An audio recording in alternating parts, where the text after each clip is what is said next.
ప్రజాస్పందన చూసిన తర్వాత జగన్మోహన్ రెడ్డి గారు నీ అధికారంలోకి రాకుండా ఎవరు ఆపలేరు.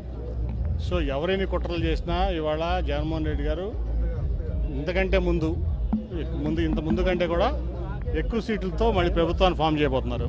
దాంట్లో ఎటువంటి సందేహం లేదు. కాబట్టి ఎటువంటి కుట్రలు, ఇటువంటి కుటీల రాజకీయాలు ఇవన్నీ కూడా ఆపితే మంచిదని చెప్పి నేను అందరికీ, ఎవరైతే ప్రతిపక్షాలు ఉన్నారో వాళ్ళందరికీ కూడా నేను మనవి చేస్తాను. ఫస్ట్ పోలీస్ ఇన్వెస్టిగేషన్ ఇమీడియట్ జరగాలి.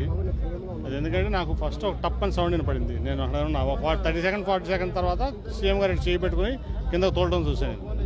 నేను ఇంకా ఇదైందనుకుంటే ఈ లోపు దెబ్బ వెళ్ళి పక్కనే వెల్లంపల్లి గారికి కూడా కంటికి చాలా తీవ్రమైన గాయం అయింది. ఇవాళ ఇది చాలా తీవ్రమైన పరిణామం, మామూలు పరిణామం అట్లాగే ఉంది కదా. ఇప్పుడు నేను అనుకుంటా ఏంటంటే, ఇప్పుడు వివేకానంద స్కూల్ ఉంది పక్కన, టార్గెటెడ్గా చేయకపోతే అది జరగదు. అది కంపల్సరీ ఏదో కుట్ర ఉంది దీంట్లో. లోకేష్ 600 మందిని హైర్ చేసుకుని ఒక 4 ఏళ్ళ నుంచి ఇదే పనిలో ఉన్నాడు. సోషల్ మీడియాలోనే బతుకుతున్నాడు అతను. కాబట్టి అతను సోషల్ మీడియాలో ఇటువంటి పనులు చేపిస్తాడు, ఎవరి మీద చేపిస్తాను అలవాటు పడిపోయాడు అతను. సో ఇటువంటి దుష్ప్రచారాలు ఇటువంటివన్నీ చేయడం అతనికి అలవాటు అయిపోయింది లోకేష్ అనే వ్యక్తికి. ఇది ఖచ్చితంగా కూడా ఇమీడియట్గా చాలా తీవ్రంగా పరిణమించి మేము ఇక్కడే కాదు, ఢిల్లీలో కూడా ఎలక్షన్ కమిషన్ మేము దాన్ని రిప్రజెంట్ చేస్తాం. ఆయన ప్రజాదరణ, జగన్మోహన్ రెడ్డి గారి ప్రజాదరణ వాళ్ళు ఎవరు కూడా తట్టుకోలేకపోతున్నారు. ఎస్పెషల్లీ విజయవాడలో తట్టుకోలేక ఈ ఓరలేక చేసినటువంటి పని ఇది. దాంట్లో ఎవరైతే ఉన్నారో దోషులను బయటకు తీయాలి. ప్రజాస్పందన చూసిన తర్వాత జగన్మోహన్ రెడ్డి గారు నీ అధికారంలోకి రాకుండా ఎవరు ఆపలేరు. సో ఎవరైనా కుట్రలు చేసినా ఇవాళ జగన్మోహన్ రెడ్డి గారు ఇంతకంటే ముందు కంటే కూడా ఎక్కువ సీట్లతో మళ్ళీ ప్రభుత్వాన్ని ఫామ్ చేయబోతున్నారు. దాంట్లో ఎటువంటి సందేహం లేదు. కాబట్టి ఎటువంటి కుట్రలు, ఇటువంటి కుటీల రాజకీయాలు ఇవన్నీ కూడా ఆపితే మంచిదని చెప్పి నేను అందరికీ, ఎవరైతే ప్రతిపక్షాలు ఉన్నారో వాళ్ళందరికీ కూడా నేను మనవి చేస్తాను. ఫస్ట్ పోలీస్ ఇన్వెస్టిగేషన్ ఇమీడియట్ జరగాలి. అది ఎందుకంటే నాకు ఫస్ట్ ఒక టప్ అని సౌండ్ వినపడింది. నేను అక్కడ ఉన్నా 40 సెకండ్ తర్వాత సీఎం గారు చేయి పెట్టుకుని కిందకు తోలడం చూశాను. నేను ఇంకా ఇదైందనుకుంటే ఈ లోపు దెబ్బ వెళ్ళి పక్కనే వెల్లంపల్లి గారికి కూడా కంటికి చాలా తీవ్రమైన గాయం అయింది. ఇవాళ ఇది చాలా తీవ్రమైన పరిణామం, మామూలు పరిణామం అట్లాగే ఉంది కదా. ఇప్పుడు నేను అనుకుంటా ఏంటంటే, ఇప్పుడు వివేకానంద స్కూల్ ఉంది పక్కన, టార్గెటెడ్గా చేయకపోతే అది జరగదు. అది కంపల్సరీ ఏదో కుట్ర ఉంది దీంట్లో. లోకేష్ 600 మందిని హైర్ చేసుకుని ఒక 4 ఏళ్ళ నుంచి ఇదే పనిలో ఉన్నాడు. సోషల్ మీడియాలోనే బతుకుతున్నాడు అతను.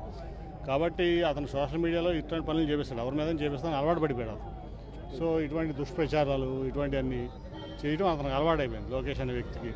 ఇది ఖచ్చితంగా కూడా ఇమీడియట్గా చాలా తీవ్రంగా పరిణమించి మేము ఇక్కడే కాదు, ఢిల్లీలో కూడా ఎలక్షన్ కమిషన్ మేము దాన్ని రిప్రజెంట్ చేస్తాం.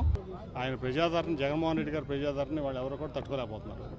ఎస్పెషల్లీ విజయవాడలో తట్టుకోలేక ఈ ఓరలేక చేసినటువంటి పని ఇది. దాంట్లో ఎవరైతే ఉన్నారో దోషులను బయటకు తీయాలి. ప్రజాస్పందన చూసిన తర్వాత జగన్మోహన్ రెడ్డి గారు నీ అధికారంలోకి రాకుండా ఎవరు ఆపలేరు. సో ఎవరైనా కుట్రలు చేసినా ఇవాళ జగన్మోహన్ రెడ్డి గారు ఇంతకంటే ముందు కంటే కూడా ఎక్కువ సీట్లతో మళ్ళీ ప్రభుత్వాన్ని ఫామ్ చేయబోతున్నారు. దాంట్లో ఎటువంటి సందేహం లేదు. కాబట్టి ఎటువంటి కుట్రలు, ఇటువంటి కుటీల రాజకీయాలు ఇవన్నీ కూడా ఆపితే మంచిదని చెప్పి నేను అందరికీ, ఎవరైతే ప్రతిపక్షాలు ఉన్నారో వాళ్ళందరికీ కూడా నేను మనవి చేస్తాను. ఫస్ట్ పోలీస్ ఇన్వెస్టిగేషన్ ఇమీడియట్ జరగాలి. అది ఎందుకంటే నాకు ఫస్ట్ ఒక టప్ అని సౌండ్ వినపడింది. నేను అక్కడ ఉన్నా 40 సెకండ్ తర్వాత సీఎం గారు చేయి పెట్టుకుని కిందకు తోలడం చూశాను. నేను ఇంకా ఇదైందనుకుంటే ఈ లోపు దెబ్బ వెళ్ళి పక్కనే వెల్లంపల్లి గారికి కూడా కంటికి చాలా తీవ్రమైన గాయం అయింది. ఇవాళ ఇది చాలా తీవ్రమైన పరిణామం, మామూలు పరిణామం అట్లాగే ఉంది కదా. ఇప్పుడు నేను అనుకుంటా ఏంటంటే, ఇప్పుడు వివేకానంద స్కూల్ ఉంది పక్కన, టార్గెటెడ్గా చేయకపోతే అది జరగదు. అది కంపల్సరీ ఏదో కుట్ర ఉంది దీంట్లో. లోకేష్ 600 మందిని హైర్ చేసుకుని ఒక 4 ఏళ్ళ నుంచి ఇదే పనిలో ఉన్నాడు. సోషల్ మీడియాలోనే బతుకుతున్నాడు అతను. కాబట్టి అతను సోషల్ మీడియాలో ఇటువంటి పనులు చేపిస్తాడు, ఎవరి మీద చేపిస్తాను అలవాటు పడిపోయాడు అతను. సో ఇటువంటి దుష్ప్రచారాలు ఇటువంటివన్నీ చేయడం అతనికి అలవాటు అయిపోయింది లోకేష్ అనే వ్యక్తికి. ఇది ఖచ్చితంగా కూడా ఇమీడియట్గా చాలా తీవ్రంగా పరిణమించి మేము ఇక్కడే కాదు, ఢిల్లీలో కూడా ఎలక్షన్ కమిషన్ మేము దాన్ని రిప్రజెంట్ చేస్తాం. ఆయన ప్రజాదరణ, జగన్మోహన్ రెడ్డి గారి ప్రజాదరణ వాళ్ళు ఎవరు కూడా తట్టుకోలేకపోతున్నారు. ఎస్పెషల్లీ విజయవాడలో తట్టుకోలేక ఈ ఓరలేక చేసినటువంటి పని ఇది. దాంట్లో